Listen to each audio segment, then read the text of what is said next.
जिंदगी मिल गए ए हलीमा तेरी गोद में आ गए दोनों आलम के रसूल अल्लाह अल्लाह बीबी आमिना के फूल अल्लाह अल्लाह। সম্মানিত সভাপতি উস্তাজুল মুহাদ্দিসিন, হাদিস জগতের উজ্জ্বল নক্ষত্র, আমাদের সকলের পরম শ্রদ্ধাভাজন হযরতুল আল্লামা জ.ম. আব্দুল মুনাইম মঞ্জুর আলী হুজুর। আমরা জানি হুজুর অসুস্থ, হুজুরের জন্য হৃদয়ের মণিপুটা থেকে দোয়া করছি আল্লাহ তাআলা হুজুরকে পরিপূর্ণ শিফায়ে কামেলা আজলা দান করুন, আমিন বলবেন না?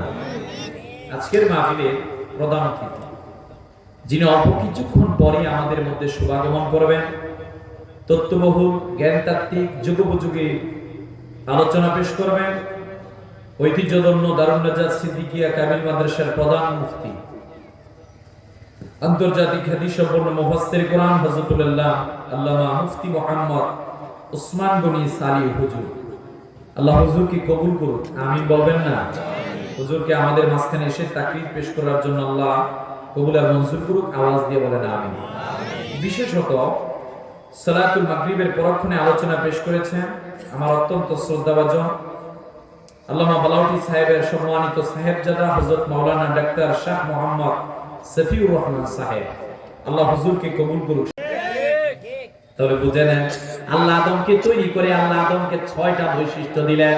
এই যে আমরা বনি আদম, অন্য জাতির মাঝখানে আল্লাহ আমাদেরকে 6টা বৈশিষ্ট্য দিলেন। আমাদের বাবাকে প্রথম আল্লাহ দিলেন 1 নাম্বার, আমাদেরকে আল্লাহ সুন্দর করে তৈরি করলেন। 2 নাম্বার, আমরা জমিনের মধ্যে আল্লাহর প্রতিনিধি। 3 নাম্বার, ফেরেশতারা আমাদের বাবাকে সিজদা করেছিল। 4 নাম্বার, আল্লাহ আমাদেরকে জ্ঞান বুদ্ধি দিয়েছেন। 5 নাম্বার, ইচ্ছা স্বাধীন শক্তি দিয়েছেন। 6 নাম্বার, আমার আল্লাহ নিজে কুদরতিভাবে আমাদের বাবার জিসিমের মধ্যে রূহ ফুঁকে দিয়েছিলেন। বলেন আল্লাহু আকবার। তাহলে সব সৃষ্টির মাঝখানে আমরা শ্রেষ্ঠ। ওই যে বললাম মানুষ 3 প্রকার, মানে আল্লাহর সৃষ্টি 3 প্রকার, একটা ক্ষণস্থায়ী, একটা দীর্ঘস্থায়ী আর একটা চিরস্থায়ী। এই চিরস্থায়ী সৃষ্টি হলো মানুষের রূহ। মানুষের কি? রূহ। এটা কিছু সময়ের জন্য কেড়ে নেওয়া হবে, কবরে দেওয়া হবে, শাস্তি শুরু কিংবা জান্নাত শুরু। আখিরাতে দাঁড়াবেন রূহ আছে একেবারে জান্নাত পর্যন্ত। ওই জান্নাত তো আমাদের শুরু আছে, কিন্তু মালা আইনুন রাআত ওয়ালা উযনুন সামিআত ওয়ালা খাতার আলা কলবি বাশার। আপনি দেখেন না, ওই জান্নাতে যদি জাস্ট একবার পড়ে যান, আল্লাহ বলেন তুমি আর এখান থেকে কখনো পাইবে না। তবে এই মানুষের বৈশিষ্ট্যের কথা বলতে গিয়ে আল্লাহ বলেন ওয়া কানাল ইনসানু আজুলা। মানুষ বড়ই তাড়াহুড়া প্রাণী। মানুষ ক্যারেক্টার, চরিত্র তার তাড়াহুড়া করতে পছন্দ করে। তাড়াহুড়া করবেন না, এটা শয়তানের কাজ। শয়তান আপনাকে ওই দিকে নিবে। আল্লাহ মানুষের ব্যাপারে বললেন ওয়ালাকিন্না আকতারহুম লা ইয়াশকুরুন। এই মানুষ বড়ই অকৃতজ্ঞ। কথা বলেন কেমন অকৃতজ্ঞ আপনি বুঝে নেন। আধুনিক সায়েন্স বিজ্ঞান বলে একজন মানুষের চোখের মধ্যে, 2টা চোখের মধ্যে 27 কোটি 40 লক্ষ সেল আছে। আল্লাহ 27 কোটি 40 লক্ষ সেল আপনাকে দিলেন এই রকমের সাদা কালো লাল দেখার জন্য। আধুনিক বিজ্ঞান বলে একজন মানুষের মাথার মধ্যে 10,000 কোটি নিউরন আছে। এই 10,000 কোটি নিউরন দিয়ে আপনি বিবেক বুদ্ধিকে খাটান। আধুনিক বিজ্ঞান চমৎকার একটা তথ্য দিয়েছে, একজন মানুষ প্রতি মাসে 27 লক্ষ টাকার অক্সিজেন গ্রহণ করে। আমি জানি না আপনার লাউতলা এলাকার মধ্যে কয়জন মানুষ আছে। আল্লাহ যদি বলতেন গোলাম আমি তোমাকে আদেশ করলাম তুমি প্রতি মাসে 27 লক্ষ টাকা মসজিদে রেখে তারপরে তুমি অক্সিজেন নিবা, এই কথা যদি আল্লাহ বলতেন, আপনার এলাকায় 3টা লোক খুঁজে পাওয়া যাবে কিনা? আরে মাথা না করে পাওয়া যাবে না।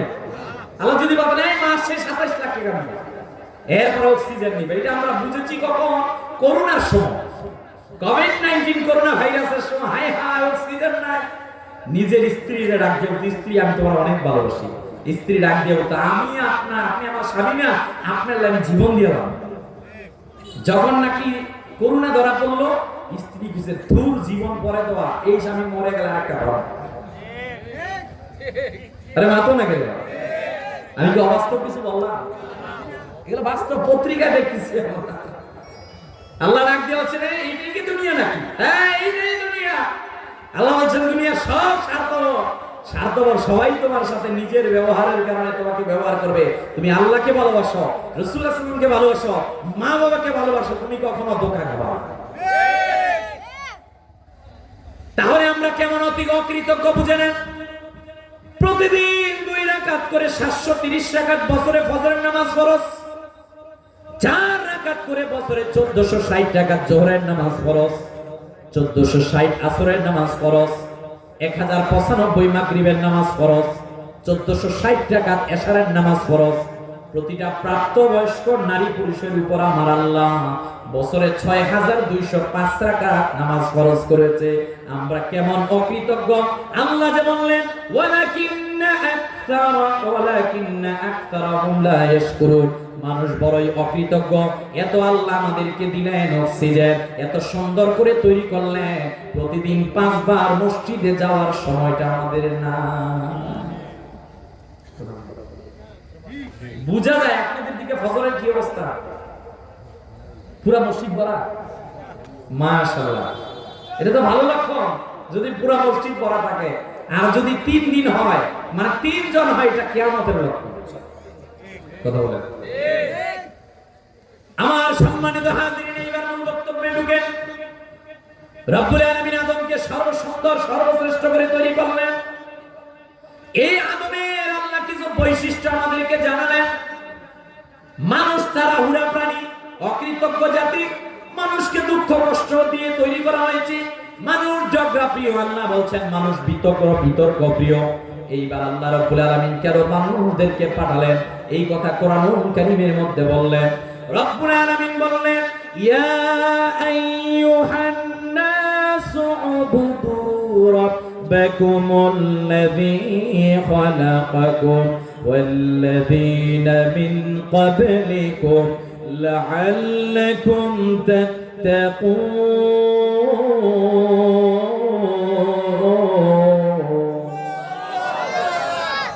এই কোরআনের সূরা বাকারার 21 নম্বর আয়াতে আল্লাহ বললেন, রে পৃথিবীর মানুষেরা, শোনো শোনো, তোমাদেরকে জানিয়ে দিলাম। আল্লাহ বললেন, ইয়া আইয়ুহান নাস, হে মানুষেরা, ও উবুদু, তোমরা ইবাদত করবে রব্বাকুম, তোমাদের রবের। কোন রবের? আল্লাযী, যিনি খলাকাকুম, তোমাদেরকে সৃষ্টি করেছেন। অত্র আয়াতের মাধ্যমে আল্লাহ পৃথিবীর মানুষদেরকে বললেন, এই পৃথিবীর মধ্যে আল্লাহ আদমকে তৈরি করলেন, আদমের সন্তানদেরকে আল্লাহ তৈরি করলেন একমাত্র ইবাদত করার জন্য। একজনের আওয়াজ দিয়ে বলেন, তিনি কে? ভিন্ন জায়গায় সূরা যারিয়াত 56 নম্বর আয়াতে আল্লাহ বললেন, ওয়ামা খালাকতুল জিন্না ওয়াল ইনসা ইল্লা লিয়াবুদুন।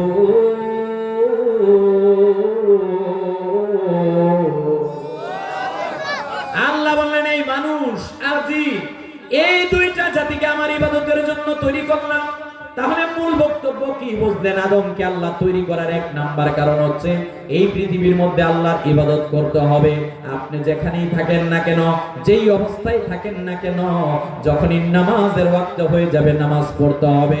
যখনই আপনার যাকাত ফরজ হয়ে যাবে যাকাত দিতে হবে। আপনি যেই জায়গায় থাকেন না কেন, নবীজির একদম উম্মত তোমাদেরকে জানাই দিলাম, তুমি যেখানেই থাকো না কেন, সেখানেই যদি তুমি আল্লাহকে ভয় করতে পারো, তাহলে হবে তুমি মুমিন। আল্লাহকে যদি ভয় না করতে পারো, তুমি কখনো মুমিন হতে পারবা না, ঈমানদার হতে পারবা না। যদি তুমি চাকরি অফিসের মধ্যে থাকো, সেখানেও আল্লাহকে ভয় করতে হবে। ঘরের নির্জন অবস্থার মধ্যে থেকেও আল্লাহকে ভয় করতে হবে। রাষ্ট্রের প্রেসিডেন্ট হলেও আল্লাহকে ভয় করতে হবে। তুমি যেখানেই থাকো না কেন, তুমি যদি আল্লাহকে ভয় করো, তাহলে তুমি আল্লাহর কথাটাকে মেনে নিলে। কথা বলেন ঠিক কি? আমার সম্মানিত হাজিরিন, ইবাদত এটা বড় কঠিন এক বিষয়, আবার সহজ বিষয়। আল্লাহ বললেন, এই তুমি যেখানেই থাকো, আমি আল্লাহকে ভয় করো। এই ব্যাপারে আমি একটা ঘটনা বলি। রাসূলুল্লাহ সাল্লাল্লাহু আলাইহি ওয়াসাল্লামের জলিলুল কদর সাহাবীর নাম হযরত ওমর ফারুক ইসলামের দ্বিতীয় খলিফা জলিলুল কদর সাহাবী জান্নাতে সারি হযরত ওমর, তিনি যখন রাষ্ট্রীয় ক্ষমতার মধ্যে অধিষ্ঠিত হলেন, সাইয়েদনা ওমর যেই দিকে যেতেন, যদি তিনি কোন মুসলমানদেরকে দেখতেন, পরক্ষণে মুসলমানকে তিনি পরীক্ষা করতেন। একদিন ওমর বিশাল মরুভূমি দিয়ে হেঁটে হেঁটে হেঁটে হেঁটে যাচ্ছিলেন। হঠাৎ করে তিনি দেখতে পেলেন বিশাল মরুভূমির মধ্যে একটা রাখালকে এক জায়গায় দেখা যায়।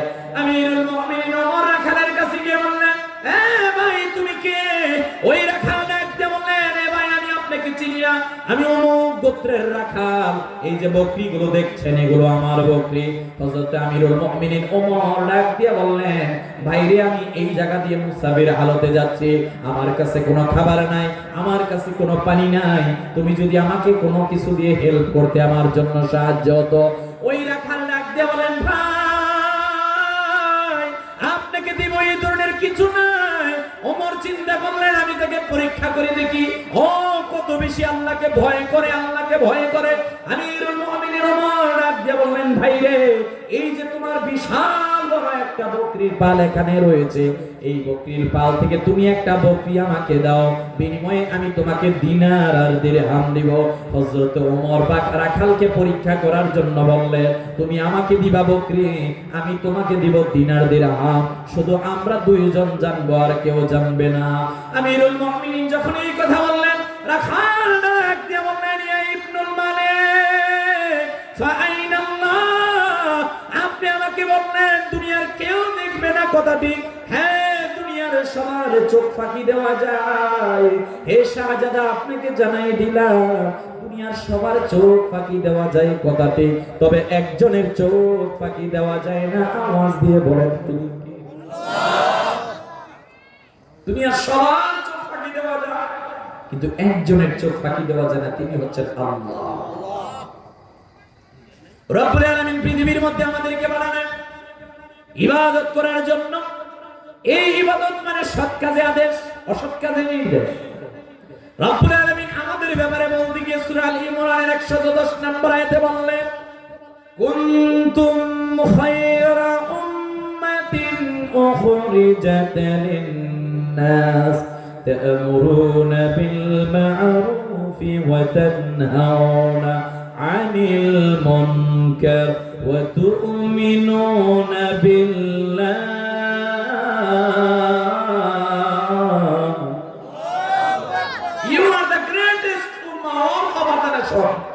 আল্লাহ বলেন পৃথিবীর মধ্যে যত জাতি এসেছে সব জাতির মাঝখানে উম্মতি মুহাম্মাদিরা তোমরা শ্রেষ্ঠ। আল্লাহ বলেন, এই গোলাম শোনো, এক নাম্বার আল্লাহ তাআলা তোমাদেরকে পৃথিবীর মধ্যে পাঠিয়েছেন, বাবা আদমের মাধ্যমে শিক্ষা দিলেন আল্লাহর ইবাদত করতে। দুই নাম্বার আল্লাহ রাব্বুল আলামিন আমাদেরকে দায়িত্ব দিলেন, ওয়া ইয ক্বালা রাব্বুকা লিল মালাইকাতি ইন্নী জাইলুন ফিল আরদি খলিফা।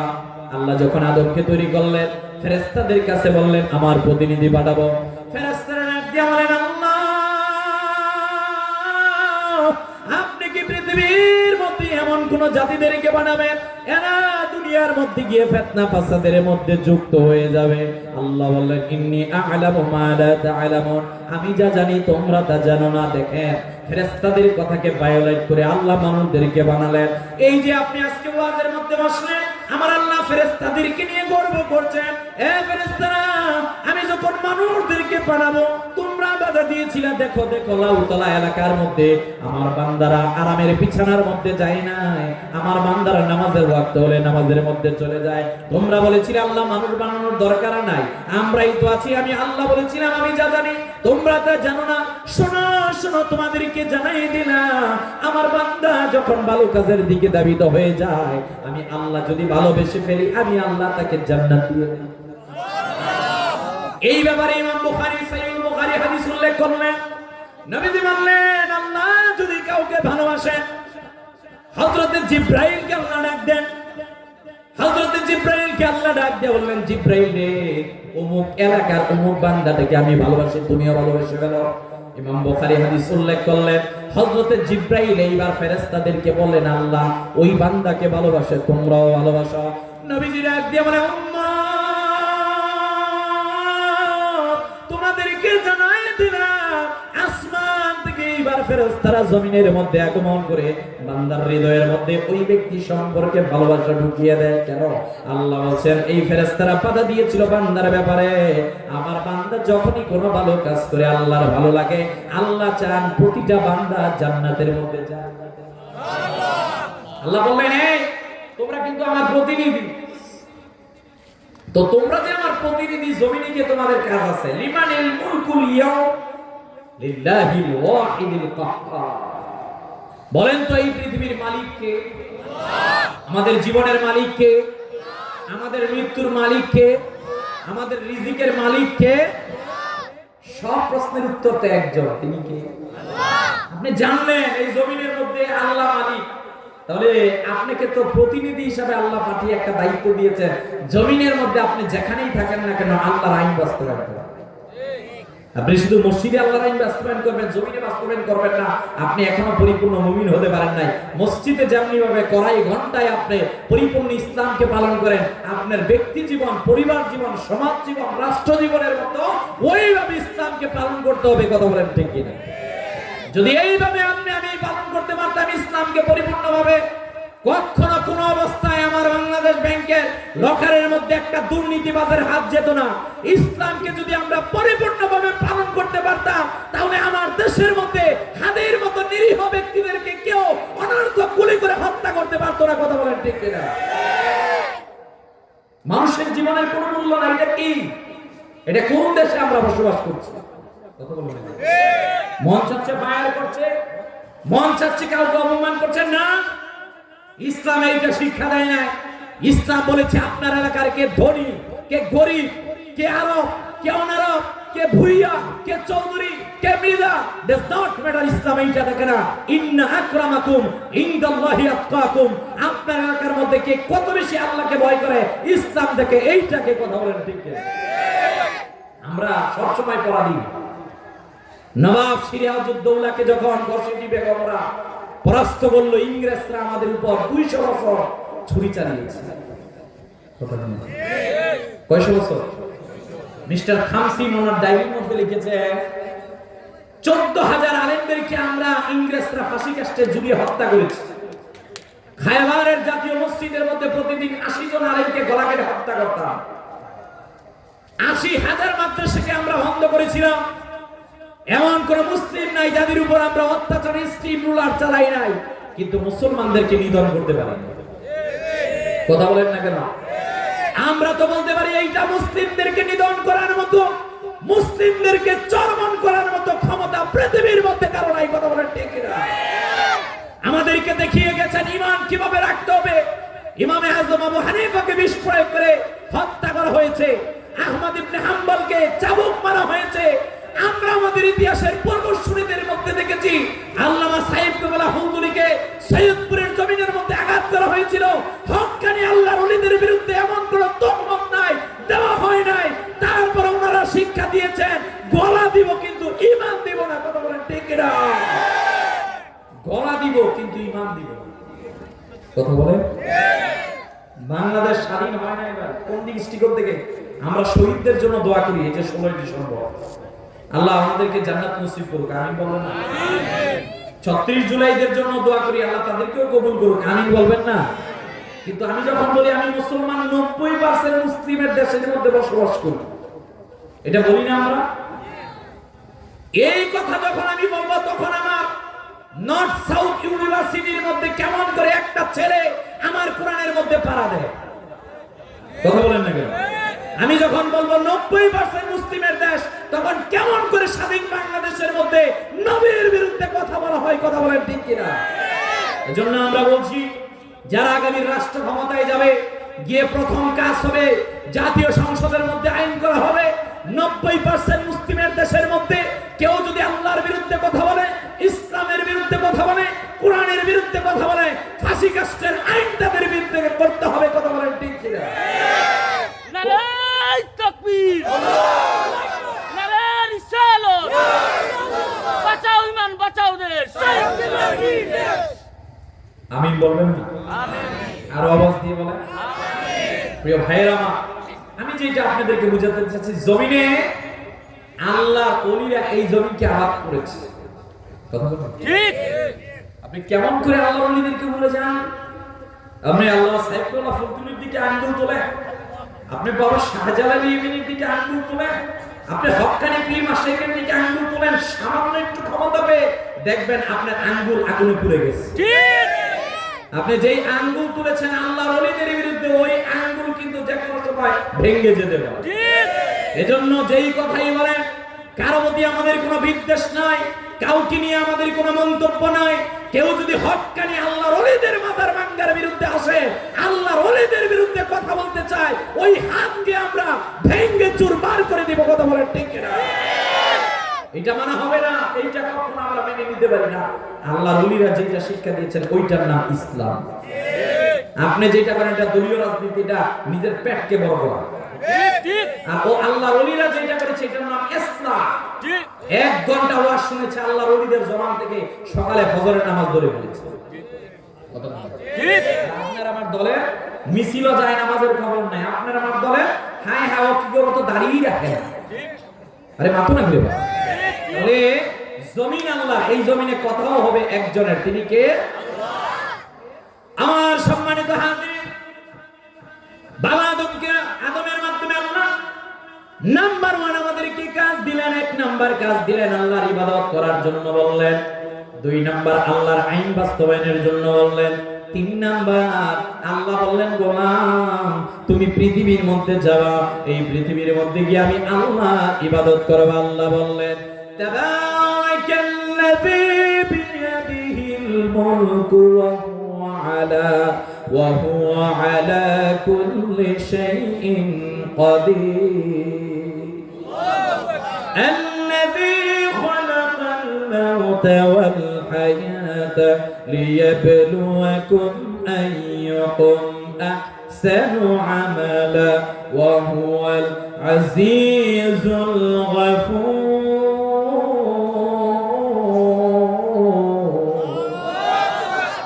এরপর আল্লাহ বলেন, এই মানুষেরা, এই পৃথিবীর মধ্যে আমি তোমাদেরকে পরীক্ষার জন্য পাঠিয়েছি।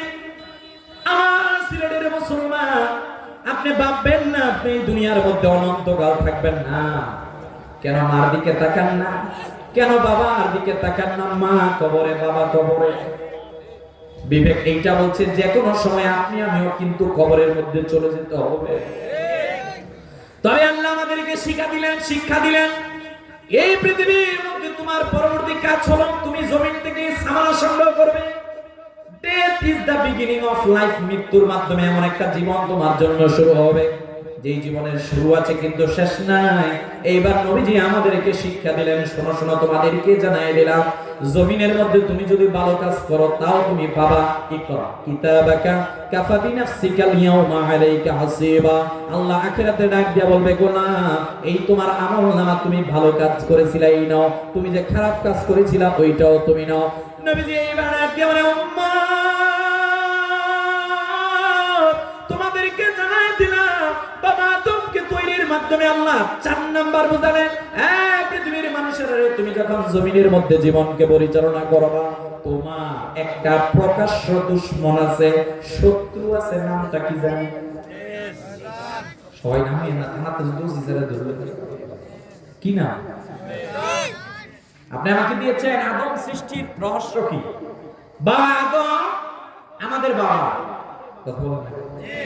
বাবা আদমের মাধ্যমে আমাদেরকে শিক্ষা দিলেন পৃথিবীর মানুষেরা 1 নাম্বার তোমাদের কাজ হলো আল্লাহর ইবাদত করতে হবে। 2 নাম্বার আল্লাহ শিক্ষা দিলেন তুমি যে জমিনে গিয়েছো এখানে শুধু তাসবিহ না, মাঝে মধ্যে শাহজালালের তরবারও হাতিয়ে নিতে হবে। মানে কি জমিনে আল্লাহর আইন বাস্তবায়ন করতে হবে। 3 নাম্বার বলছে তোমাকে কিন্তু আমি পরীক্ষার জন্য দুনিয়াতে পাঠিয়েছি, কারণ আখিরাতে আল্লাহ does not go after your bodies and appearances but he scans your heart। আখিরাতে আমার সামনে দাঁড়াতে হবে। 4 নাম্বার বলো তবে এর মাঝখানে তোমার একটা দুশমন আছে, শত্রু আছে, ও তোমাকে জাহান্নামে নিবে। ওই শয়তান থেকে তুমি সতর্ক থাকবে। এইবার শয়তান থেকে সতর্ক থেকে তোমার জন্য কাজ আছে মুক্তির পথ। আমার দ্বিতীয় অংশ মুক্তির পথ কি? ওই মুক্তির পথ হবে ফামান যুহজিহা আনিন নার। তুমি যদি জাহান্নাম থেকে জান্নাতে যেতে পারো এইটা হবে মুক্তির পথ। কথা বলেন ঠিক কি? আমার সম্মানিত হাজিরিন, এই মুক্তির পথ আমরা কিভাবে পাবো? দুনিয়া থেকে কারা মুক্তির পথ পেয়েছিলেন? এইভাবে আমি দুইটা ঘটনা আপনাদের সামনে বলবো, আমার সময়ের ভিতরে বোঝার জন্য চেষ্টা করেন। পৃথিবী থেকে কারা মুক্তি পেয়েছিলেন? নবীজি বিদায় হজ্জের দিন সোয়া লক্ষ সাহাবায়ে কেরামদের সম্মুখে দাঁড়া নবীজিকে আল্লাহ রাব্বুল আলামিন ইশারা করে বললেন, হাবিব পৃথিবীর মানুষদেরকে জানাই দেন, আল ইয়াউমা আকমালতু লাকুম দীনাকুম ওয়া আতমামতু আলাইকুম নি'মাতি ওয়া রাদিতু লাকুমুল ইসলাম দীনা। বলেন আল্লাহু আকবার। আমার নবীজিকে ইসলাম আল্লাহ পরিপূর্ণ করে দিলেন। প্রিয় হাবিব, পৃথিবীর মানুষদেরকে আপনি জানাই দেন, এই পৃথিবী থেকে সফলকামী কারা? এই প্রশ্নের উত্তর আসবে, সফলকামী হচ্ছেন সাহাবায়ে কেরামগণ। কারা? নবীজি বিদায় হজ্জে বলেন, তারাকতু ফিকুম আমরাইন লান তাদিল্লু মা তামাসসাকতুম বিহিমা। দুইটা জিনিস রেখে গেলাম, একটার নাম কোরআন আর একটার নাম আমার সুন্নাত। প্রিয় হাজিরিন, এই পৃথিবীর মধ্যে একজন সফল মানুষের জীবনী আমি বলতে চাই। সফল যিনি ছিলেন ওনার নাম হযরত জুলাইব রাদিয়াল্লাহু তাআলা। সহিহ মুসলিমের 2427 নম্বর হাদিস আপনি খোলেন, বিশেষ করে মুসলিমের ব্যাখ্যা লিখেছেন শরহে নববী উসুদুল গাবাতা, খুলে দেখে এই তথ্যটা আপনি পাবেন। আমার নবীজি যখন দেখলেন আরবের মধ্যে একজন অনেক কালো বর্ণের একজন মানুষকে দেখা যায়, যুবক, অনেক চেহারাটা কালো, হয়তোবা চেহারা থেকে ওই রকমের কোনো নূর নাই, চেহারাটা অনেক কালো, বংশ নাই, পায়ের মধ্যে একটা স্যান্ডেল আছে, শরীরের মধ্যে দামি কাপড় নাই। কে মা জানে না, কে বাবা জানে না, কে চাচা জানে না, কে চাচি জানে না, কোন বংশের লোক সেইটা জানে না, কোনটা বাড়ি সেইটাও জানে না, শুধু জানে তার নাম, পথের প্রতীক, শুধু এতটুকু জানে। নবীজি একদিন দেখলেন এই রকমের একজনকে দেখা হলো। নবীজি ডাক দিয়ে বলেন, মান আনতা, তুমি কে? ডাক দিয়ে বললেন, আনা জুলাইবি, আমার নাম হচ্ছে জুলাইব। নবীজি জিজ্ঞেস করলেন, তোমার বাড়ি কোথায়? বলল, সীমান্তবর্তী এলাকার মধ্যে, তবে আমার বাবাকে আমি খুঁজে পাই না, আমার মাকে খুঁজে পাই না, আমার বংশের লোকদেরকে আমি খুঁজে পাই না। নবীজি ডাক দিয়ে বলেন, জুলাইব, তুমি কি মুসলমান হবা নাকি? হযরত জুলাইব ডাক দিয়ে বললেন, হ্যাঁ। আমি যখন নবীজিকে প্রথম দেখলাম, আমার ভিতর থেকে কে জানি ডাক দিয়ে বলো, জুলাইব শোনো, পৃথিবীর মধ্যে সব দেখলা, কাফেরদেরকে দেখলা, মুনাফিকদেরকে দেখলা, এখন জিনাকে দেখেছো, তিনি হলেন রহমতের নবীজি। হযরত জুলাইব বলেন, আমি নবীজির কাছে বললাম, হুজুর, ও নবীজি, আমি মুসলমান হতে চাই। আল্লাহর হাবিব সাল্লাল্লাহু আলাইহি ওয়াসাল্লাম হযরত জুলাইব তখন মুসলমান হন নাই। দেখেন ইসলাম কত সুন্দর ধর্ম, কত ভালো ধর্ম, কত জীবন রিলেটিভ একটা ধর্ম, প্রাসঙ্গিক, কত সুন্দর, আপনি একবার বুঝে নেন।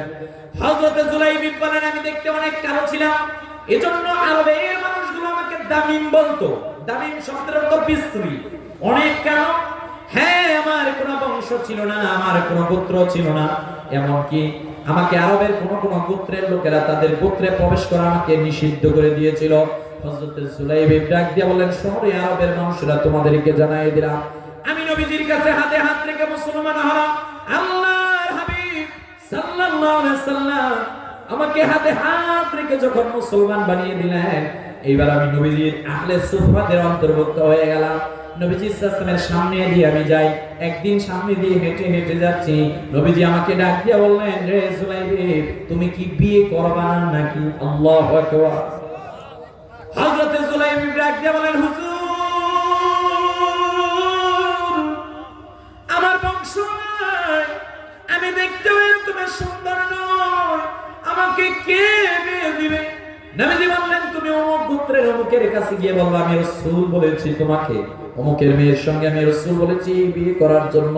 হযরত জুলাইব ওই বাড়িতে যখন গেলেন, গিয়ে প্রথম দরজার মধ্যে কোরআন আনলেন, বাড়ি থেকে বাবা বাইরে হলো, বলা হলো রাসূলুল্লাহ সাল্লাল্লাহু আলাইহি ওয়াসাল্লাম বিয়ের প্রস্তাবনা দিয়ে পাঠিয়েছেন। ওই ব্যক্তি খুশি হয়ে গেল, আল্লাহর হাবিব মনে হয় আমার কন্যাকে বিয়ের ব্যাপারে বলেছেন। হযরত জুলাইব ডাক দিয়ে বলেন, না, নবীজি বিয়ে করবেন না, আমি জুলাইবের সঙ্গে আপনার মেয়েকে বিয়ে দেওয়ার ব্যাপারে রাসূলুল্লাহ বলেছেন। ওই ব্যক্তি বাড়ির মধ্যে গিয়ে বলল, জুলাইব, তুমি আগামীকালকে আসবে, আমি একটু পরামর্শ করব। স্ত্রীর সঙ্গে পরামর্শ করলো, স্ত্রী ডাক দিয়ে বলল, না, জুলাইব অনেক কালো, কেমন করে আমাদের সুন্দর মেয়েটাকে আমরা জুলাইবের সঙ্গে বিয়ে দেব? এই ঘটনা নিয়ে বুঝে ফেললো। মেয়ে ডাক দিয়ে বললো, বাবা কি হয়েছে? ওই মেয়েকে বাবা ডাক দিয়ে বললো, আমার প্রিয় কন্যা, তোমাকে জানাই দিলাম, ওই যে জুলাইবিবের নাম শুনেছো কিনা? বলছে হ্যাঁ। জুলাইবিব অনেক কালো, দেখতে অনেক বিশ্রী, কথা ঠিক, তার বংশ নাই, বাবাকে জানা নাই, মাকে জানা নাই, শরীরের পায়ে একটা জুতা আছে আর একটা জুতা নাই, দেহের কাপড়টা অনেকগুলো ছিঁড়া ছিঁড়া। এইভাবে যখন বর্ণনা করা হলো, মেয়ে ডাক দিয়ে বললেন, বাবা আপনাকে জানিয়ে দিলাম, আমি বিশ্বাস করি রাসূলুল্লাহ কখনো মিথ্যা কথা বলতে পারেন না। আমি জানি মুহাম্মদ সাল্লাল্লাহু আলাইহি ওয়াসাল্লাম জান্নাতে, আমি জানি মুহাম্মদ সাল্লাল্লাহু আলাইহি ওয়াসাল্লাম যদি আমাদের বাড়িতে কাউকে পাঠায়, অবশ্যই ওইটা আমাদের জন্য সফলতার পথ। মেয়ে রাজি হয়ে গেল, বাবাও রাজি, এবার মাও রাজি। এবার জুলাইবিব মন খারাপ করে যখন বাড়ির মধ্যে গেলেন, জুলাইবিবের কাছে পরবর্তীতে প্রস্তাবনা দেওয়া হলো, জুলাইবিব আমরা রাজি। নবীজির কাছে বলা হলো, আল্লাহর হাবিব সাল্লাল্লাহু আলাইহি ওয়াসাল্লাম এবার এই জুলাইবিব রাদিয়াল্লাহু তাআলা আনহুর বিয়ে দিলেন এই মেয়ের সঙ্গে। নবীজি হাত তুলে বংশের জন্য নবী সাল্লাল্লাহু আলাইহি ওয়াসাল্লাম দোয়া করলেন তাদের জন্য। আমার সম্মানিত হাজিরিন, যেই কারণে আমি ইমাম মুসলিমের ঘটনাটা সামনে রেখে বুঝাতে যাচ্ছি, পৃথিবীর মধ্যে শ্রেষ্ঠ মানুষকে আপনি বুঝে নেন। আরে ভাই, যার দুইটা চোখ আছে, যার একটা মাথা আছে, দুইটা পা আছে, সে কিন্তু মানুষ না। যে মানুষকে ধোঁকা দেয় সে কি মানুষ? আরে মাতো না কেউ, না না, সে কি সে মানুষ? ও নামে মানুষ, খাতা কলমে মানুষ, ও রাসূলুল্লাহ সাল্লাল্লাহু আলাইহি ওয়াসাল্লামের তরিকা অনুযায়ী মানুষ না। রাসূলুল্লাহ সাল্লাল্লাহু আলাইহি ওয়াসাল্লাম বলেন, মান গাশশানা ফালাইসা মিন্নি, যে আমার উম্মতদেরকে, মানুষদেরকে ধোঁকা দেয়, সে আমার উম্মত না। আপনি রাস্তা দিয়ে হেঁটে যাচ্ছেন, একটা কুকুর যাচ্ছে, আপনি বিনা কারণে কুকুরের প্রতি আঘাত করতে পারবেন না। আপনার বাড়িতে একটা বিড়াল আছে, কাট্র দিতে পারবেন না। অযথা কোনো মানুষের সাথে প্রতারণা আপনি করতে পারবেন না, এটা ইসলামের নিষেধ। আমরা আজকে কেমন হয়ে গেছি ভাই? আমাদের নীতি নৈতিকতাকে আমরা বিসর্জন দিয়ে ফেলেছি। যে কয়েকদিন আগে দেখলাম, একটা নারীর ব্যাপারে দেখলাম যে ও 8টা কুকুরের বাচ্চাকে হত্যা করেছে। আরেকটা দেখলাম, একটা বিড়ালকে খাঁচার ভিতরে ভরে নিচে আগুন দিয়ে বিড়ালকে জ্যান্ত আগুনের মধ্যে তার জীবনটাকে শেষ করেছে। নাউজুবিল্লাহ। আর আওয়াজ দিয়ে বলেন। ঢাকার মধ্যে কমলাপুর রেল স্টেশন থেকে একজন যাচ্ছে, কুলি উনি নিয়ে যাচ্ছে, ওই লোক ট্রেনে উঠে কুলির টাকা দেয় না। ওই লোক ভাবতেছে, ধনী লোক ভাবতেছে ও বিজয়ী হয়ে গেছেন না। এক লোকমা হারাম যার দেহের মধ্যে ডুববে, তার 40 দিন কোন ইবাদত কবুল হবে না। কথা বলেন। আপনি ভাবতেছেন আমি বড় নামাজি না, বান্দার হক নষ্ট করে নামাজ পড়লে কাজ হবে না। আগে বান্দার হককে, আল্লাহর হক একটা, একটা বান্দার হক। আল্লাহর হক চাইলে আল্লাহ ক্ষমা করবেন, কিন্তু বান্দার হক আল্লাহ ক্ষমা করবেন না। আমার সম্মানিত হাজিরিন, হযরত জুলাইবিব রাদিয়াল্লাহু তাআলা আনহুকে এবার নবীজি বিয়ে পড়ালেন। জুলাইবিব গেলেন বাসর ঘরের মধ্যে। তিনি শুনতে পেলেন আরবের মধ্যে কে জানি এই ঘোষণা দিচ্ছে, আন-নাসির। যুদ্ধের দামামা যখন আরবের মধ্যে বেজে যেত, এই ঘটনা হয়ে যেত, এই কথা বলতো। সাহাবী বাসর ঘরের মধ্যে স্ত্রীকে ডাক দিয়ে বলে, স্ত্রী রে, আমি কালো হওয়ার কারণে আরবের মধ্যে কেউ আমাকে না মেয়ে দিতে রাজি হয় নাই। বুঝেছি, নবীকে ভালোবাসার কারণে তুমি বুঝি আমার ঘরে আসার জন্য আজকে রাজি হয়েছো। তবে স্ত্রী, তোমার জানাই দিলাম, আমি আমার রাসূলকে অনেক বেশি ভালোবাসি। স্ত্রী, আমার মা ছিল না, আমার বাবা ছিল না, আমার বংশ নাই, আমাকে দেখে আরবের মানুষগুলো ভালো চোখে দেখতো না। রে স্ত্রী, দুনিয়ার মধ্যে আমি যখন প্রচন্ড ক্ষুধা অবস্থায় দেখতাম, আমার ক্ষুধার কথা আমি কারো কাছে বলতে পারতাম না। আমার যখন ক্ষুধা শরীরের মধ্যে আমি অনুভব করতাম, আরে আমার মা নাই, বাবা নাই, আমি নূর নবীজির সামনে গিয়ে বসে বসে আমার তৃষ্ণাটাকে আমি নিবারণ করতাম। ওই নবীজি আজকে জিহাদের ময়দানে গেল রে, কেমনে আমি আসর ঘরের মধ্যে থাকি রে, স্ত্রী আমারে বিদায় দাও, বিদায় দাও, বিদায় দাও রে, তোমার সঙ্গে হয়তো আর দেখা হবে না। যদি আমি জিহাদে শহীদ হয়ে যাই, তোমার সঙ্গে আমার দেখা হবে আখিরাতের মাঠে। এই কথা বলে স্ত্রীর কাছ থেকে বিদায় নিয়ে চলে গেলেন। আরে জুলাইবিব জিহাদের ময়দানে, নবীজি দেখে জিহাদের ময়দানের মধ্যে মধ্যে সাহাবায়ে কেরামগণ যুদ্ধের মধ্যে যুদ্ধ শুরু করে দিলেন। আহারে জিহাদ শুরু, বাসর ঘরকে লাথি মেরে দিয়ে জুলাইবি বসলেন। নবীজি ডাক দিয়ে বলেন, সাহাবীরা রে, জিহাদে তোমরা দাঁড়িয়ে যাও। সবাই দাঁড়ালো। ওই দিক দিয়ে দেখা যায় জুলাইবিকে দেখা যায়। রে জুলাইবি, তুমি নামাজ শুরু করে তুমি কেন জিহাদের ময়দানে এসেছো? জুলাইবি ডাক দিয়ে বলেন, সাহাবীরা রে, আমার নবীজি জিহাদের ময়দানের মধ্যে থাকবে, আমি জুলাইবি কেমনে থাকি বাসর ঘরের মধ্যে? নবীজি বলছেন, জিহাদ শুরু হয়ে গেল রে, সাহাবীরা জিহাদ করতেছে। জুলাইবি হাতের অস্ত্র নিয়ে একটা কাফিরকে দুনিয়া থেকে খতম করে দেয়।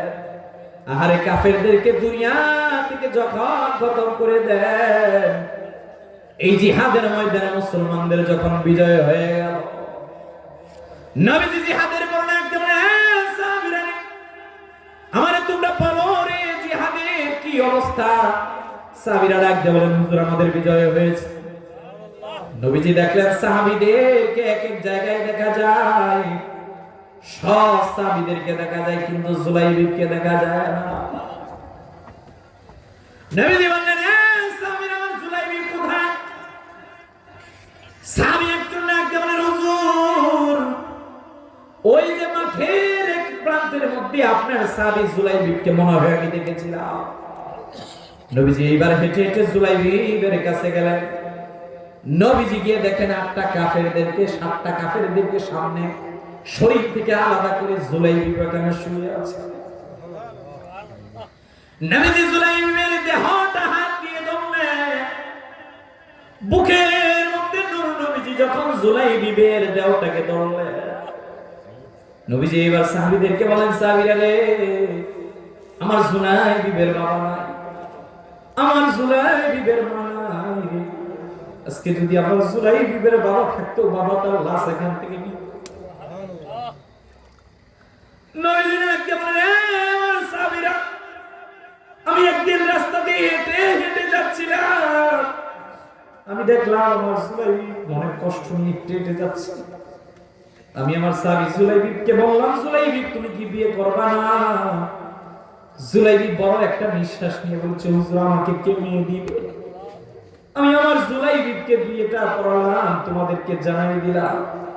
নবীজি ডাক দিয়ে বলেন, সাহাবীরা রে, তোমাদেরকে জানাই দিলাম, বাসর ঘরকে লাথি মেরে দিয়ে আমি নবীর ভালোবাসার কারণে জিহাদের ময়দানে এসেছি। একটা নয়, দুইটা নয়, তিনটা নয়, একে একে করে 8টা কাফেরকে দুনিয়া থেকে খতম করে চলে গেল। নবীজি ডাক দিয়ে বলেন, সাহাবীরা আমার জুলাইবির কোনো টেনশন নাই, তোমাদেরকে জানাই দিলাম। নবীজি মুখের মধ্যে ধরে আল্লাহর কাছে ডাক দিয়ে বলেন, আল্লাহ আমার জুলাইবির প্রতি আপনি খুশি হয়ে যান, আল্লাহুম্মা মিন্নি ওয়া আনা মিনহু। নবীজি ডাক দিয়ে বলেন, জুলাইবি আমার হতে, আমি জুলাইবি হতে। সাহাবীরা ডাক দিয়ে বলেন, হায় হায় নবীজি ভাবে হযরতে জুলাইবিকে বুকের মধ্যে টেনে নিল।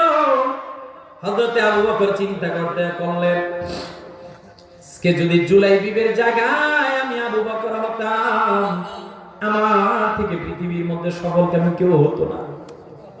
নবীজি জুলাইবিকে বুকে ধরে, শহীদের কোনো গোসল নাই আপনারা জানেন, জুলাইবিকে এবার কবরের মধ্যে নবীজি নামালেন। নবীজি বারবার সাহাবায়ে কেরামদেরকে বললেন, শোনো, আমার জুলাইবি হলো পৃথিবীর শ্রেষ্ঠ সন্তান, আমার জুলাইবির কোনো বংশ নাই, আমার জুলাইবির মা বাবাকে জানা নাই, আমার জুলাইবির অর্থ সম্পদ নাই, আমার জুলাইবির ধন সম্পদ কোনো কিছু নাই, কথা ঠিক। আমার জুলাইবি পৃথিবীর মধ্যে শ্রেষ্ঠ সন্তান, এই কারণে আল্লাহ যা বলেছেন তা পালন করেছে। আমি রাসূলকে জীবনের চাইতে বেশি ভালোবেসেছে, প্রতিটা পরতে পরতে আমার সুন্নতকে পালন করেছে। আমি আল্লাহর কাছে আমার জুলাইবির জন্য দোয়া করলাম, আমার জুলাইবি হলো জান্নাতি সাহাবা। তিনি হলেন পৃথিবীর মধ্যে সর্বশ্রেষ্ঠ একজন মহান সাহাবী জুলাইবি। আরে ভাই, আমরা কালো না কালো দেখে মন খারাপ করবেন না। নবীজি একদিন ডাক দিয়ে বললেন, 3 কালো ব্যক্তি জান্নাতে যাবে।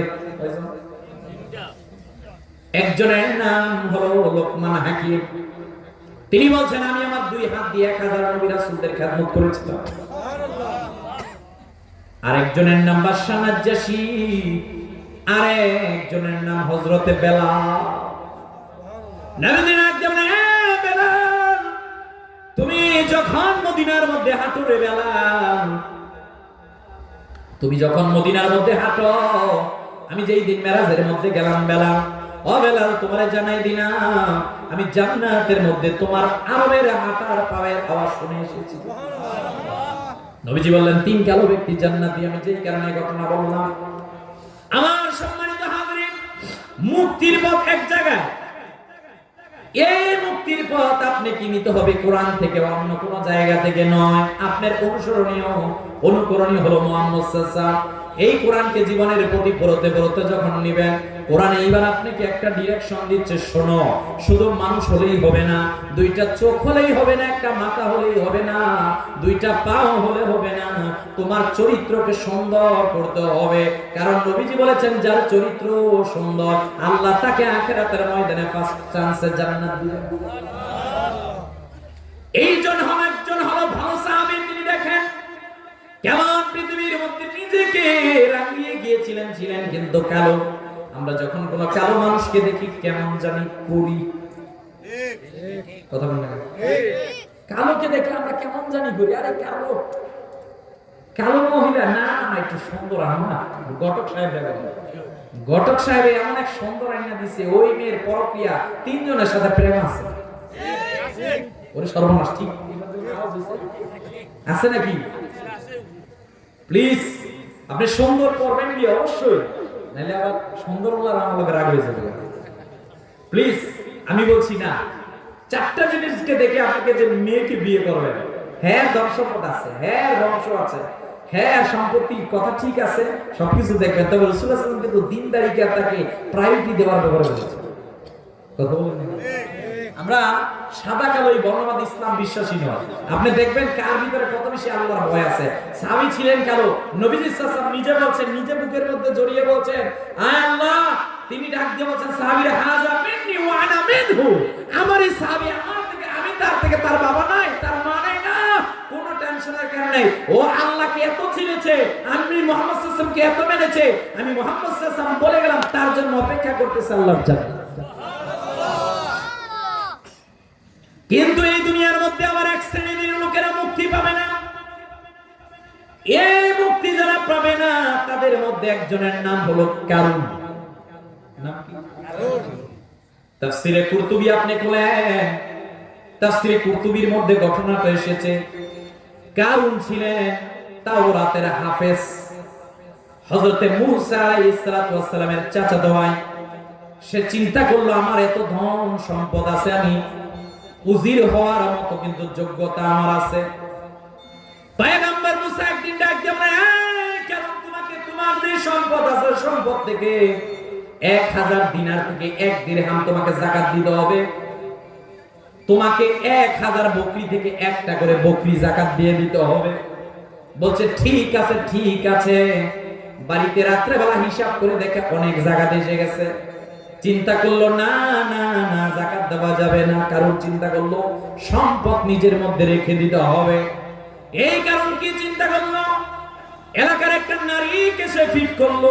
ও মুসা আলাইহিস সালাম যখন সকালবেলা ভাষণ দিবে, তুমি মুসার সামনে, ভাষণের সামনে গিয়ে বলবা, পয়গম্বর মুসা রাত্রে বেলা আমার সাথে খারাপ ব্যবহার করেছে, মানে কি তিনি আমার সঙ্গে সঙ্গোপনে ছিল, যার কারণে আমার পেটের মধ্যে আজকে বাচ্চা এসেছে। বলেন না হয় না? আরো আওয়াজ দিয়ে বলেন।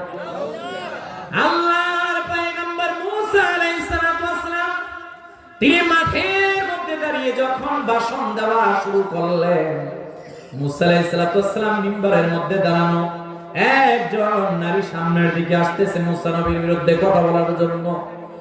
নারীটা মুসা নবীর সামনে আসার পর আল্লাহ তার জবানকে এমন ভাবে শক্ত করে দিলেন, ওই নারী এসেছিল মুসা নবীর বিরুদ্ধে কথা বলার জন্য, না না না, আল্লাহ তার জবানকে উল্টা করে দিলেন। ওই নারী ডাক দিয়ে বললেন, আপনার ভাই কারুন আমাকে ফিট করেছে আপনাকে অপবাদ দেওয়ার জন্য। বলেন আল্লাহু আকবার। এই কথা যখন মুসা নবী শুনলেন, আল্লাহর চাইলেন, মালিক আপনি আমাকে একটা বারের জন্য অনুমতি দেন, আমি কারণের বিরুদ্ধে একটা বদদোয়া দিতে চাই। পয়গম্বর মূসা আলাইহিস সালাতু ওয়াস সালাম এইবার জমিনকে ডাক দিয়ে বললেন, ইয়া আরদু হুদিহি, ইয়া আরদু হুবি, হে জমিন কারুনকে তুমি ধরো। এইবার মাটি ফাঁকা হয়ে গেল, কারণ মাটির নিচে ডেবে গেল। হায় রে হায়, পৃথিবীর তৎকালীন কারণের সম্পদের অভাব ছিল না, ধন সম্পদের অভাব ছিল না, ছেলে সন্তানের অভাব ছিল না, কিন্তু আল্লাহর বিরুদ্ধে অবস্থান নিয়েছিল। ইমাম ইবনে কাসির বড় চমৎকার করে তাফসীর লিখলেন। রাইসুল মুফাসসিরিন আব্দুল্লাহ ইবনে আব্বাস বললেন, নবীজি আমাদেরকে বলেছেন কারণ ওই যে মাটির নিচে ডেবেছিল, কারণের দেহের যতটুকু লম্বা, প্রতিদিন সূর্য উঠে আবার পশ্চিমে যে অস্তমিত যায়, প্রতিদিন দিনের বেলা শরীরের দৈর্ঘ্য অনুযায়ী ডাবতে থাকে। এই ডাবা সে ডাবতে থাকবে একেবারে ইসরাফিলের সিংহায় ফুৎকার পর্যন্ত। বলেন আল্লাহু আকবার।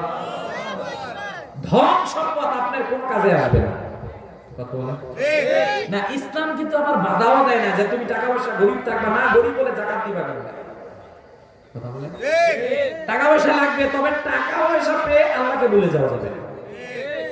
আমরা দেখছি যে আগে টাকা ছিল না, 5 ওয়াক্ত নামাজ পড়তো, দোকানের মধ্যে সে বসতো, রাস্তা দিয়ে হাঁটলে কত সুন্দর ব্যবহার। এখন টাকা হয়েছে, সে মানুষকে মানুষই মনে করে না। ও টাকা হয়েছে মানে কি, এখন মনে করছে দুনিয়া আমার হয়ে গেছে। আরে না, আমরা নমরুদ দেখেছি, ফেরাউন দেখেছি, গৌর গোবিন্দ দেখেছি, বাংলাদেশের ইতিহাস দেখেছি। যারাই ক্ষমতা পেয়ে ক্ষমতার অপব্যবহার করেছে, যারাই সম্পদ পেয়ে সম্পদের অপব্যবহার করেছে, আল্লাহ তাদের অস্তিত্বকে এই পৃথিবী থেকে বিপন্ন করে দিয়েছেন। কথা বলেন ঠিক কিনা? ক্ষমতার অপব্যবহার করা যাবে না ভাই। আপনি ভাববেন আমার ক্ষমতা আছে, হ্যাঁ, এই যে দেখেন আমাদের ছাত্র ভাইয়ের আমরা আন্দোলন করলাম, এক সরকার গেল, ভাবলাম বাংলাদেশ বুঝি পরিবর্তন হয়ে যাবে। এখন রাষ্ট্রের উচ্চ পর্যায়ে তাদেরকে পাঠালাম।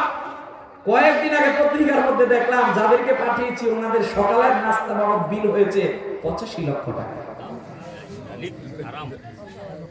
কথা ঠিক, ওই লাখ। আরে কথা বলেন না, খাইছে ইচ্ছা মতো খাইছে, ইচ্ছা মতো খাইছে। একটা বালিশ, বালিশ চিনছেন? বালিশে আপনারা কি করেন? এই বালিশটাকে দোকান থেকে কিনে 2 তলায়, দ্বিতীয় তলায় উঠাতে তার বিল হয়েছে 5 লাখ টাকা। কি কইবেন? নাউজুবিল্লাহ, নাউজুবিল্লাহ। কাদেরকে বিশ্বাস করব আমরা? কাদেরকে বিশ্বাস করব আমরা? যাদেরকে রাষ্ট্রীয় ক্ষমতার মধ্যে আমরা বিশ্বাস করে পাঠাই, এরাই আমাদের সাথে বিশ্বাসঘাতকতা করে। কথা বলেন ঠিক? আমাদের দেশে কি নাই? আপনি বলেন কি না? আপনারা সিলেটের মানুষ, দ্বিতীয় লন্ডন বাংলাদেশের মধ্যে সিলেট। রেমিটেন্স যোদ্ধা ভাইয়েরা এই দেশের মধ্যে সম্পদ বাড়াচ্ছে।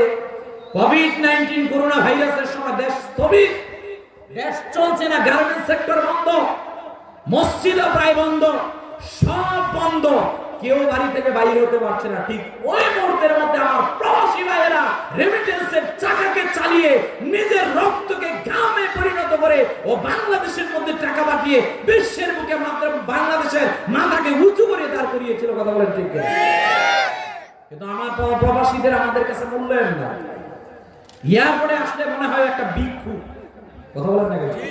অথচ যেই আমরা কামলাটা এই জায়গার মধ্যে আজকে একজন প্রবাসীকে এয়ারপোর্টের মধ্যে অপমান করছে, ওই আমলা কামলার টাকাটা আসতেছে এই প্রবাসীর রক্তকে পানি করা টাকার মাধ্যমে। কথা বলেন ঠিক? প্রবাসীকে মূল্যায়ন করে না, প্রবাসীর লাঠিদের কি অবস্থা? কথা বলেন না? আমি তো মালয়েশিয়ার মধ্যে লেখাপড়া করার জন্য আমি দেখেছি যে পাশে মালয়েশিয়ার ঘোরার স্পট সে যায় না। কেন? আপনি জান না কেন? বলছে হুজুর আমার একটা মেয়ে আর একটা ছেলে। বলছে কোন দিন ঈদ আসে আর জুমাবার আসে ওইটাও জানি না। জুমার দিন জাস্ট জুমা পড়তে যায়, আবার এসে কাজ শুরু করে দেয়। ঈদের দিনও কোনো কাজ করি না, ঈদের দিনও কাজ করি। কেন ভাই? বলছে হুজুর আমার একটা মেয়ে আর একটা ছেলে, আমি কষ্ট করতেছি, কোনো সমস্যা নাই, আমি চাই আমার ছেলেটা মানুষ হয়। হুজুর আমার একটাই মেয়ে, আমি চাই মেয়েটা লেখাপড়া করে তাকে একটা ভালো পাত্রের কাছে দেই। এই কারণে যত কষ্ট আমার প্রয়োজন সব কষ্ট আমি করবো। কথা কোন ঠিক কিনা? এটার নাম প্রবাসী। আমাদের উচিত প্রত্যেক দোয়ার মধ্যে প্রবাসীদের জন্য দোয়া করা। আমাদের প্রত্যেকের উচিত এই যে প্রবাসীরা এত কষ্ট করতেছে এদের জন্য দোয়া করা, এদের সর্বোচ্চ সম্মানের ব্যবস্থা করা। কথা বলেন ঠিক কিনা? অথচ অথচ এয়ারপোর্টে আসলে এই প্রবাসীদের নিরাপত্তা দেওয়া হয় না। এই আমলা কামলাগুলো, এই ফকিরের বাচ্চাগুলো আমার প্রবাসীদেরকে নিয়ে কটূক্তি করে, প্রবাসীদেরকে নিয়ে এই রকমের বিদ্রুপ মন্তব্য করে, অথচ তার টাকা পেয়ে তার বেতন নেওয়া হয়। কথা বলেন না কেন? এজন্য সাবধান হন, ক্ষমতার বড়াই দেখাবেন না, অহংকার দেখাবেন না। অহংকার আল্লাহর চাদর, যে টানাটানি করবে আল্লাহ তার অস্তিত্বকে বিপন্ন করে দিবে। কথা বলেন ঠিক কিনা? আমার সম্মানিত হাজরিন, এই পৃথিবীর মধ্যে আপনি যে দুনিয়ার মধ্যে আসলেন, মুক্তির পথের নাম যদি আপনি নিতে চান কোরআন থেকে, এইবার কোরআন আমাদেরকে শিক্ষা দিচ্ছে মুক্তির 1 নাম্বার পথ হচ্ছে ঈমান। কথা বলেন না কেন? রব্বুল আলামিন ঈমানের কথা কোরআনে বারবার পৃথিবীর মানুষদেরকে জানালেন। ইল্লাল্লাযীনা আমানু ওয়া আমিলুস সালিহাত, বারবার আল্লাহ এই কথা বললেন। 2 নাম্বার বললেন নেক আমল হলো মুক্তির পন্থা। 3 নাম্বার বললেন খাঁটি তাওবা। 4 নাম্বার বললেন নবীজির সুন্নাত পালন। 5 নাম্বার বললেন নফসের বিরুদ্ধে যুদ্ধ করা। 6 নাম্বার বলা হয়েছে আখিরাতের পুঁজি সংগ্রহ করা। আমার সম্মানিত হাজরিন, একজন মানুষের জীবনের মধ্যে পতন তখনই হয়, আপনার পতন হবে না, আমার পতন হবে না ততক্ষণ, কিন্তু তখন পতন হয়ে যাবে যখন আপনি ঈমান হারিয়ে ফেলবেন। 2 নাম্বার আপনার যখন নৈতিক অধঃপতন হবে। 3 নাম্বার আপনি যখন জ্ঞান পেয়ে অহংকার শুরু করে দিবেন। 4 নাম্বার আপনি যখন দুনিয়ার মধ্যে ব্যস্ত হয়ে যাবেন। 5 নাম্বার আপনি যখন অন্যায় দেখে দেখে নীরবতা পালন করবেন। 6 নাম্বার আপনি যখন বিপদ দেখে ধৈর্য হারা হয়ে যাবে, আপনার এইবার পতন শুরু হয়ে যাবে। নবীজি আমাদেরকে ডাক দিয়ে বলে, উম্মত তোমাদেরকে জানাই দিলাম তুমি দুনিয়ার মধ্যে থাকতে পারবে না, বনি আদম হিসাবে পৃথিবীর মধ্যে শ্রেষ্ঠ তুমি। কথা ঠিক, আল্লাহ পাঠালেন, তুমি এইবার মুক্তির পথ বুঝে নাও। কারণ তুমি যেখানেই যাচ্ছ না কেন, যেই ঘরে রচ্ছ না কে থাকতেছো না কেন, ওই ঘরের মধ্যে একজনের সিসি ক্যামেরা আছে। আওয়াজ দিয়ে বলেন তিনি কে? হয় না? আর আওয়াজ দিয়ে তিনি কে? নবীজি 1 নাম্বার বলেন, উম্মত তোমাদেরকে জানাই দিলাম রে উম্মত, পৃথিবীর মধ্যে তুমি যেখানেই যাও না কেন, আল্লাহর 1 নাম্বার সিসি ক্যামেরার নাম হলো জমিন। জমিন জমিন এই জমিন আপনি যেখানে যান, যেখানে অবস্থান করতেছেন, আল্লাহ কিন্তু সাক্ষী হিসাবে রেখে দিচ্ছেন। আপনি হেঁটে হেঁটে ওয়াজে আসলেন, এই জমিন আখিরাতে সাক্ষ্য দিবে। আপনি হেঁটে হেঁটে জমিন থেকে বাহিরে যাচ্ছেন, এই জমিন আখিরাতে এইটাও বলবে। আল্লাহ এলাকার মধ্যে ভালো কাজ হয়েছিল, তিনি ভালো কাজ করেছিল, এই জমিন সাক্ষ্য দিবে। নবীজি রাখতে বলেন, সাহাবীরা তোমরা কি জানো কি জানো না, এই জমিন আখিরাতের ময়দানের মধ্যে কি সংবাদ দিবে? সাহাবীরা ডাক দিয়ে বলেন, হুজুর আপনি আমাদেরকে জানায় দেন। নবীজি ডাক দিয়ে বলে, উম্মত জমিন 1 নাম্বার তোমাদের বিরুদ্ধে সাক্ষ্য দিবে। 2 নাম্বার নবীজি বললেন ফেরেশতারা, ওয়া ইন্না আলাইকুম লাহাফিযিন।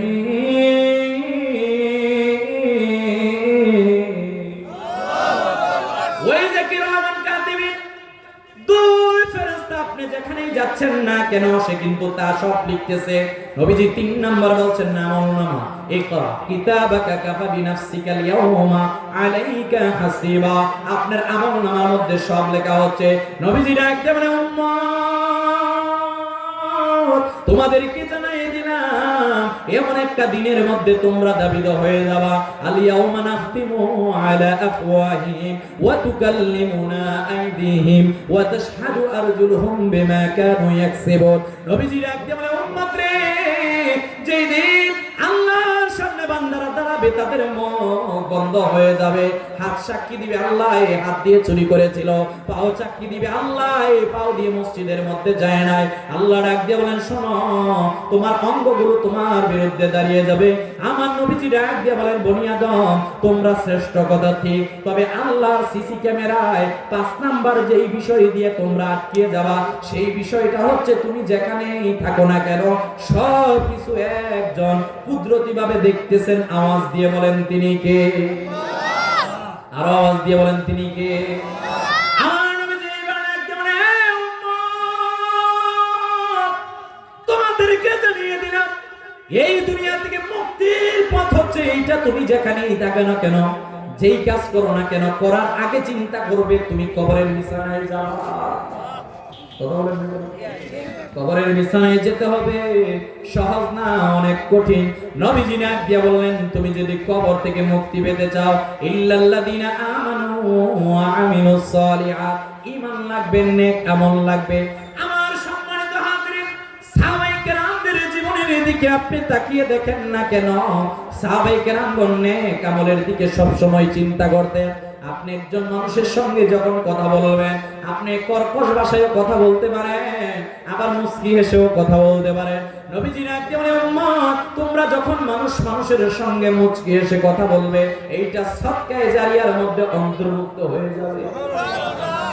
আমার সম্মানিত হাজরিন, তাহলে আমরা এই জায়গা থেকে যে বিষয়টা শিক্ষা নিতে যাচ্ছি, বাবা আদমকে তৈরি করে আল্লাহ পৃথিবীর মধ্যে আদমকে শ্রেষ্ঠত্ব দিলেন। এই শ্রেষ্ঠত্ব আমরা পেলাম বাবা আদমের কাছ থেকে। মনে রাখবেন, আমরা ছিলাম জান্নাতের মধ্যে, আমাদের বাবা একটা ভুল করেছিলেন, এই ভুলের কারণে আমরা দুনিয়ার মধ্যে এসেছি। আপনারা জানেন, এই ইবলিস ওয়াসওয়াসা দিয়েছিলেন, বাবা আদম জান্নাত থেকে তিনি দুনিয়ার মধ্যে আসলেন। আমার আল্লাহ একজনকে শ্রীলঙ্কার সিংহলে পাঠালেন, আমার আল্লাহ আরেকজনকে সৌদি আরবের জেদ্দার মধ্যে পাঠালেন। আমার সম্মানিত হাজরিন, আমাদের মা, আমাদের বাবা দুইজন মিলে দুনিয়ার মধ্যে আগমন করে 1 বছর নয়, 2 বছর নয়, 350 বছর কানলেন। আল্লাহ দোয়া কবুল করেন না, দোয়া কবুল করেন না। খতিব কাস্তালানী মাহফিজুল্লাহ দুনিয়ার মধ্যে উল্লেখ করলেন, বাবা আদম মা হাওয়া এই দুইজনের চোখের পানি যদি এক পাল্লায় দেওয়া হয়, সৃষ্টির সূচনা লগ্ন থেকে কিয়ামতের শেষ ব্যক্তি পর্যন্ত সবার চোখের পানি যদি আরেক পাল্লায় দেওয়া হয়, বাবা আদম মা হাওয়ার চোখের পানির সমপরিমাণ হবে না। এত কান্না করেছিলেন, আল্লাহ দোয়া কবুল করেন নাই। আমার ভাইরা, মুক্তির পথের নাম হলো তাওবা। কি নাম? ইস্তেগফার করা।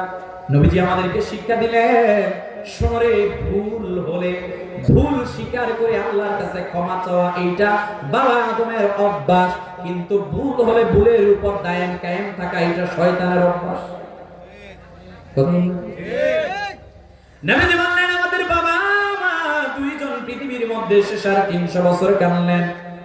এইবার বাবা আদমের স্মরণ হয়ে গেল, আমাকে যে আল্লাহ জান্নাতের মধ্যে ঢুকিয়েছিল, হায় রে হায়, জান্নাতের মধ্যে আমি যখন গিয়েছিলাম, আমি দেখলাম জান্নাতের প্রতি ওই চৌকাটার মধ্যে ইয়া মুহাম্মদ, মুহাম্মদ বলে একটা শব্দ লেখা। আমি যখন আল্লাহকে প্রশ্ন করে বললাম, মালিক ইয়া মুহাম্মদ, আল্লাহ আপনি যেখানে মুহাম্মদ বললেন তিনি কে? আমার আল্লাহ ওই দিন ডাক দিয়ে বলছেন, লাউলা হুমা খালাকতুকা ওয়ালা সামাআন ওয়ালা আরদা। আল্লাহ আদমকে ডাক দিয়ে বলে, আদম রে, তোমারে জানাই দিলাম, তুমি আমার কাছে জানতে চাইলা এই মুহাম্মদ কে, এই মুহাম্মদের পরিচয় কি তোমারে জানাই দিলাম। আমি আল্লাহ আসমান জমিন কুল কায়নাত কোনো কিছুই বানাইতাম না যদি না আমার এই মুহাম্মদকে না বানাইতাম। আমাদের মা বাবা দুইজন 350 বছর কানলেন। এইবার বাবা আদমের স্মরণ হয়ে গেল একটা কথা, জান্নাতের মধ্যে মুহাম্মদ শব্দ পেয়েছিলাম।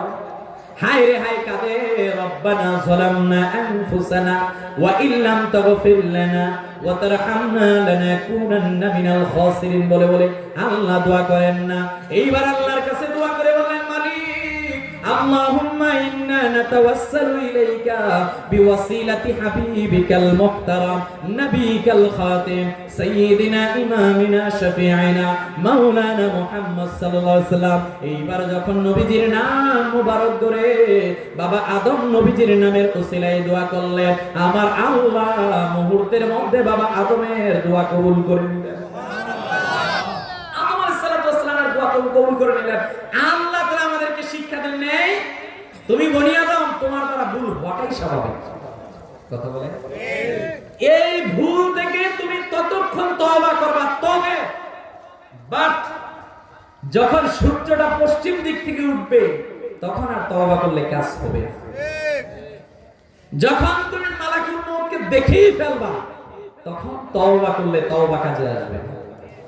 এখনো তো দাব্বাতুল আরদ জমিন থেকে উঠে না, এখনো তো দাজ্জাল আসে না, এখনো তো ইয়াজুজ মাজুজের প্রাচীর ভেঙে তারা আসে না। একটু মাঝে মধ্যে লড়ে আর কি, নড়ে, ভূমিকম্প। কিছুদিন আগে হয়েছে নি আপনাদের? একটু কম না বেশি? কম না কম? ভূতাত্ত্বিক দল রিপোর্ট দিয়েছে আপনাদের সিলেট দিয়ে যে ট্রাকটনিক প্লেটটা গেছে এটা খুব ডেঞ্জার জোনে আছে। আচ্ছা হুজুর আপনি খুব শান্তিতে নাকি? না, আমার বাড়ি গাজীপুর। এই কিছুদিন আগে ভূমিকম্প হয়েছে, এটার উৎপত্তি স্থল আমার গাজীপুরের পাশে নরসিংদী। মরলে আমরাও মরুন সবাই। আরে মাথা না কেন? কেউ বাঁচবো না, কেউ বাঁচবো না, কেউ বাঁচবো না। ভাবতেছেন যে ভূমিকম্প হচ্ছে, আরে ভাই কেন হচ্ছে? বান্দা যখন অধিক পরিমাণ গুনাহের মধ্যে জর্জরিত হয়ে যায় তখন আল্লাহ ভূমিকম্প দেয়। আপনি বলেন 2025 সালে কোন গুনাহ হচ্ছে না? আমাদের দেশে চুরি আছে না, ডাকাতি আছে না, জেনা আছে না, মদের ছড়াছড়ি আছে না, অযোগ্য লোকগুলো নেতৃত্ব দিচ্ছে না, সবই তো আছে। তাহলে কি নাই? এই জামানায় এমন এক সময়ের মধ্যে আমরা দাঁড়িয়ে রয়েছি, এই সময়ের মধ্যে বান্দা অধিক হারে গুনাহ। আমার যুবক যুবক ভাই, আমি তোমাকে ভালোবাসি কারণ আমিও যুবক। যুবক আমি তোমাকে অনেক ভালোবাসি। এই সমাজ কল্যাণের মাহফিল থেকে আমি তোমার উদ্দেশ্য করতে চাই, যুগ জামানা পাল্টে দিতে চাই না অনেকজন, এক মানুষই আনতে পারে জাতির জায়গায়। একটা যুবক দরকার যে হবে খালেদ সাইফুল্লাহর মতো, একটা যুবক দরকার যে হবে সুলতান সালাউদ্দিন আইয়ুবীর মতো, একটা যুবক দরকার যে হবে মুজাদ্দিদ আল-ফিসানির মতো, একটা যুবক দরকার যে হবে শাহজালাল ইয়ামানির মতো, একটা যুবক দরকার যারা বিপ্লবী কণ্ঠে দাঁড়িয়ে বলবে অন্যায় হবে, অন্যায়কে আমরা মেনে নিতে পারি না। কথা বলেন ঠিক কিনা? ওই যুবক দরকার না, আমরা ওই যুবক পাচ্ছি না। হুজুর আসছে? হুজুর আসছে নাকি? মনোযোগ আছে তো? আছে ইনশাআল্লাহ। চলবে না বন্ধ হবে? চলবে। মাশাআল্লাহ, আওয়াজ দিয়ে বলেন মারহাবা। একটা যুবক দরকার। একটা কথা বলি, আপনারা মনোযোগ দিয়ে শুনেন। 1992 তে যখন সোভিয়েত ইউনিয়নের পরাজয় হলো, সোভিয়েত ইউনিয়ন ভেঙে যখন 15টা রাষ্ট্র হলো, আজকে রাশিয়া, আমেরিকার মানুষগুলো আনন্দ করছে। আমেরিকার মানুষদের আনন্দের যেন শেষ নেই, কারণ এখন তারা সুপার পাওয়ার হবে, পৃথিবী শাসন করবে, মরলগিরি করবে। সবাই আনন্দ করতেছে। না, এইটা ভাই ব্যবহার করেন আমরা প্রাণের, এটা কাদিয়ানীদেরকে। এই যে দেখেন দুইটা দিবেন, তো দুইটা নামাই দিছি, কারণ আমরা যদি কাদিয়ানীদেরকে ডেভেলপ করি, এরা কিছুদিন পরে নতুন করে নাউজুবিল্লাহ নবী দাবি করে, এরা আরো টাকা পয়সা পেয়ে যাবে। এজন্য কাদিয়ানীদের কোনো পণ্য আমরা ইউজ করি না। দুইটা দিছেন ভাই, আমি পানি পাইছি কিন্তু আমি দিচ্ছি না, ওই যে প্রাণের দিকে। এটা হয়তো আমাদের স্মরণ থেকে ভুলে যায়, আল্লাহ আমাদেরকে হেফাজত করে বলেন আমিন। কোন কাফেরকে তার পণ্য কিনে যদি 1 টাকা দেন, ও ফিলিস্তিনের মুসলিমদের বিরুদ্ধে ব্যবহার করবে। ওকে যদি 1 টাকা দেন, ও বাংলাদেশের মুসলমানদের বিরুদ্ধে ষড়যন্ত্র করবে। এজন্য কাদিয়ানীদের কোনো পণ্য আমরা ব্যবহার করি না। তার বলছি সোভিয়েত ইউনিয়নের পরাজয়, ইউনাইটেড স্টেটস অফ আমেরিকার মধ্যে বলা হলো এই সবাই আনন্দ করো। স্যামুয়েল হ্যাংটিংটন একজনের নাম, এই আনন্দ করছে না। আজকে গুগলে গিয়ে সার্চ দিবেন স্যামুয়েল হ্যাংটিংটন সম্পর্কে জানতে চাই, দেখবেন তার একটা বিখ্যাত লেখা আছে। সেই লেখাটা হচ্ছে দ্য ক্লাস অফ সিভিলাইজেশন, সভ্যতার দ্বন্দ্ব। তার কাছে সে বলে সবাই আনন্দ করতেছে, আপনি আনন্দ করেন না কেন? ও বলছে আনন্দ করব কেন? বলছে কেন আমেরিকার তো পতন হয়েছে। বলছেন না, রাশিয়ার পতন হয়েছে কথা ঠিক, আমি আমার দূরদর্শিতার চোখ দিয়ে দেখছি আগামীতে এই আমেরিকার পতন হবে মুসলমানদের যুবকদের মাধ্যমে। কথা বলেন না কেন? এজন্য কি করতে হবে? এরা পন্থা নিল দুইটা কাজ করেন। এক নাম্বার, মুসলমানের দ্বন্দ্ব লাগান। ভাই আপনার সাথে আমার দ্বন্দ্ব থাকবে, দ্বন্দ্ব না থাকলে তো হানাফি, শাফিঈ, মালিকি, হাম্বলি 4 মাযহাব হতো না। কথা বলেন না? দ্বন্দ্ব এরকমের মত পার্থক্য না হলে তো ভাই কাদরিয়া, চিশতিয়া, নাকশবন্দিয়া, মুজাদ্দিদিয়া 4টা তরিকাও হতো না। কথা বলেন না কেন? দ্বন্দ্ব থাকবে, এটা আমরা টেবিলে বসে সমাধান করব, কিন্তু তাই বলে একজন আরেকজনকে হত্যা করবেন, এইটা তো ইসলাম সাপোর্ট করে না। কথা বলেন ভাই? এরা বলল এই মুসলিমদেরকে আচ্ছা কয় মিনিট লাগবে? 5-10 মিনিট। আচ্ছা শেষ, এইটা বল 30 সেকেন্ড হয়ে যাবে। স্যামুয়েল হ্যাংটিংটন ওই দিন বলল দ্বিতীয় হলো যুবকদেরকে ধ্বংস করো। তাহলে যুবকদেরকে কিভাবে ধ্বংস করতে হবে? যুবকদেরকে ধ্বংস করতে হবে তাদের কাছে পর্নোগ্রাফি দাও, যুবকেরা যাতে রাত্রিবেলা ঘুমাবে, কথা ঠিক, ফজরের নামাজ পড়বে অপবিত্র হয়ে। কথা বলেন না কেন? এদের হাতে ইয়াবা বাবা গাঞ্জা নেশা ঢুকাও, এরা মাতাল হয়ে থাকবে, মা বাবার কথা শুনবে না, মুরব্বীকে দেখলে সালাম দিবে না, এরা নেতৃত্ব যখন দিতে পারবে না তখন মুসলিমেরা আবার মাথা তুলে দাঁড়াতে পারবে না। সুলতান সালাউদ্দিন আইয়ুবী 47 দেশ দখল করে বলেছিল, এই বাইতুল আকসা দখল করে দিলাম, যতদিন নারী তোমাদেরকে নারীর প্রলোভনে না পড়বা, নেশার প্রলোভনে না পড়বা, অর্থের প্রলোভনে না পড়বা, ততদিন তোমাদেরকে পৃথিবী থেকে কেউ কমাতে পারবে না। কথা বলেন ঠিক কিনা? বলে শেষ কথা এইটা, প্রিয় হাজিরিন, আমরা শ্রেষ্ঠ, ওই শ্রেষ্ঠ এই শ্রেষ্ঠ মানুষ হতে চাই কি চাই না? কারা কারা চাই? দুই হাত তুলে দেখায়। নারায়ে তাকবীর, নারায়ে রিসালাত। শেষ কথা, মুক্তির পথ একটা, সেটা হলো আজকে থেকে 5 ওয়াক্ত নামাজ পড়তে হবে ইনশাআল্লাহ। মাশাআল্লাহ মাশাআল্লাহ। হাত নামা। প্রতিদিন কোরআন তেলাওয়াত করতে হবে ইনশাআল্লাহ, বলবেন না? প্রতিদিন প্রিয় নবীজির শানে দুরূদ শরীফ পড়বেন, বড়কে সম্মান, ছোটকে স্নেহ করবেন। আল্লাহ কবুল করুক, আমিন বলবেন না? শেষ 5টা মিনিট আপনাদেরকে ওয়াক্ফ করলাম। এই যে এত সুন্দর বিশাল একটা মাহফিল সাজিয়েছেন খুশি না বাজার, লাউতলা নূর